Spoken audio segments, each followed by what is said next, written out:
While the Marines were landing on Tulagi and Guadalcanal on August 7, 1942, the small islands of Gavutu and Tanambogo near Tulagi also needed to be captured in the initial attacks starting the Guadalcanal campaign, since they had been operating as a Japanese seaplane base.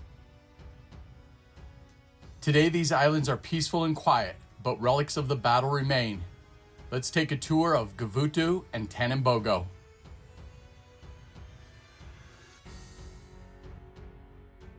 Just before noon on August 7th, naval gunfire and dive bombers began a bombardment on the islands of Gavutu.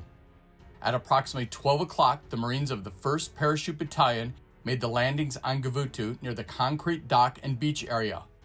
Once on land, they came under heavy Japanese fire from the defenders on Gavutu, but they also came under fire from the Japanese troops on Tanambogo. The Marines pushed inland, taking heavy casualties. After approximately 2 hours of heavy fighting, the Marines had taken Hill 148 and began clearing Japanese fighting positions. From the top of Hill 148, the Marines were also able to direct suppressing fire on the Japanese troops on Tanambogo. Just after dark, the Marines of the 1st Battalion, 2nd Marine Regiment attempted to land on Tanambogo but suffered heavy casualties. Some of the landing boats were heavily damaged. The landing boats withdrew from the shore, and the Marines already on Tanambogo ran across the causeway back to the Marines on Gavutu. On August 8th, naval gunfire and dive bombers bombarded Tanambogo. Late in the afternoon, the Marines of the 3rd Battalion, 2nd Marine, supported by 2 Stuart tanks, used landing craft and the causeway to attack Tanambogo. The Marines were moving inland against Japanese defenses when one of the Stuart tanks became separated from the infantry and was swarmed by Japanese troops. It was set on fire and 2 of the crew members were killed before the Marines were able to kill most of the Japanese attackers. For the remainder of the day, the Marines cleared the island of Japanese fighting positions. By noon on August 9th, all Japanese resistance on Gavutu and Tanambogo had ended. Today, both islands have been reclaimed by the jungle, but you can still find relics of this intense battle.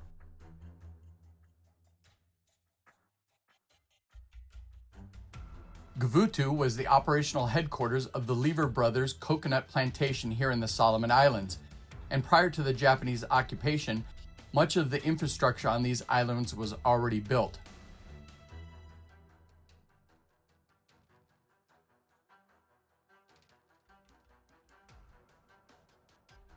Let's first take a walk around Tanambogo Island and see what remains.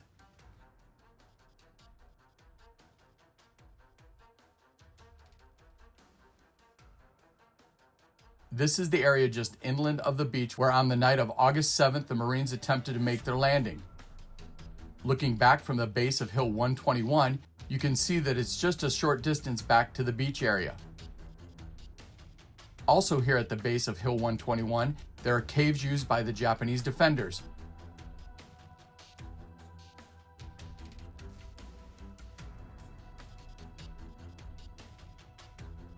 We're able to locate 2 of the caves still open at the base of Hill 121.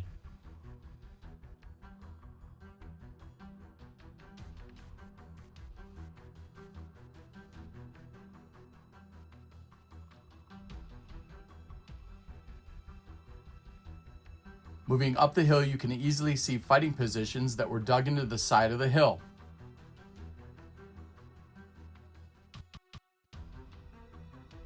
Continuing up Hill 121, you come across some of the concrete structures near the top of the hill.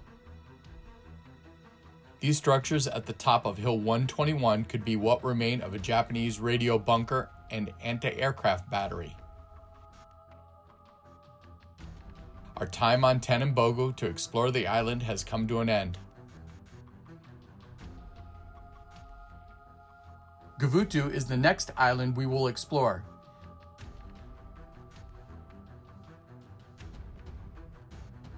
This is the area where the causeway would have connected Gavutu to Tanambogo, but it is long gone. Not far off the shoreline, you can see remnants of some type of pier from World War II. On August 7th, the Marines would land in this general area of the concrete dock and the beach area. The concrete dock was built by the Lever Brothers operation here on the island.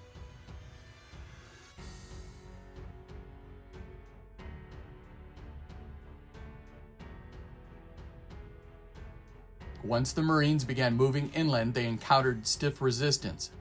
There were buildings all along this area during the battle. This concrete building shows battle damage, and you can see that a round has penetrated the wall.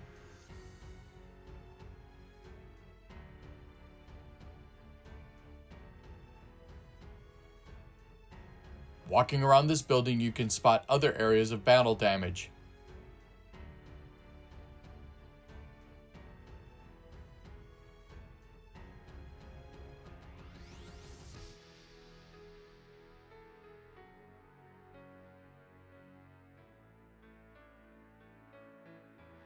Cement foundations from the buildings can still be seen just inland from the beach and dock area.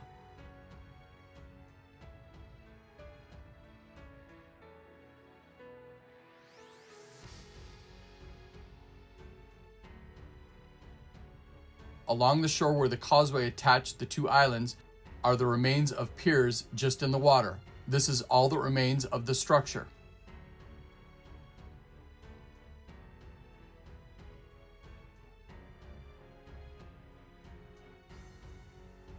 Moving just a bit more inland, another concrete structure remains and has battle damage all along its exterior walls.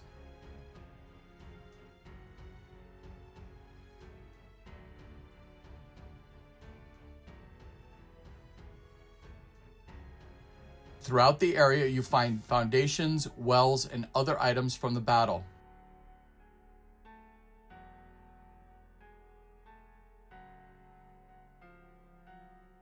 After intense fighting, the Marines would reach the base of Hill 148. This is looking up Hill 148 and the terrain features that the Marines would have to deal with during their assault up the hill. Near the base of Hill 148, the Japanese had caves that they used to defend the area.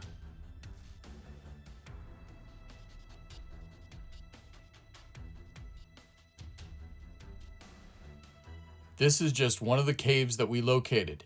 There were reports of multiple caves during the battle, but I'm sure most of them are now sealed shut.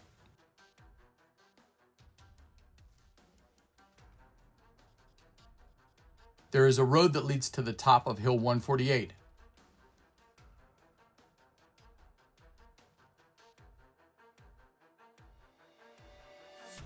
Along the way up, there are structures out in the jungle.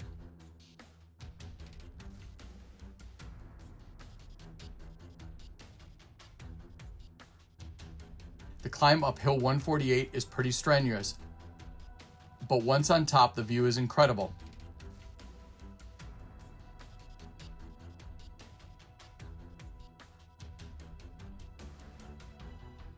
Local folklore is that this structure near the shoreline and dock area was a Japanese sumo ring used by the Japanese for entertainment and recreation when they occupied Gavutu. I hope you've enjoyed this tour of Gavutu and Tanambogo. Please like, comment, and share, and if you haven't already, please subscribe to our channel for more upcoming great history tours.